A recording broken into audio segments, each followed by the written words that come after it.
ikaze muri aya makuru ategekanya ikirere cyo kuri uyu wa mbere n'igenekerezo rya 24 Ruhuma umwaka wa 2025.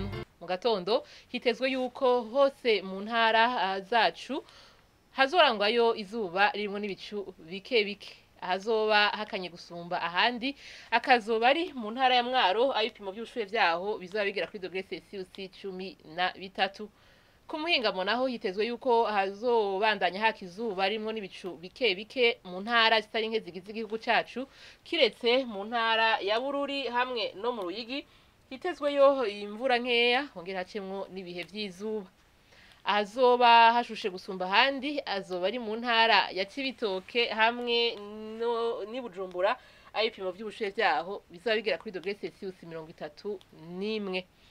Mu gatondo hitezwe yuko izuba rizoseruka igihe cy'isaha 12 zirenga ku minota 11 rirenge igihe cy'isaha 12 zirenga ku minota 20 z'umugoroba.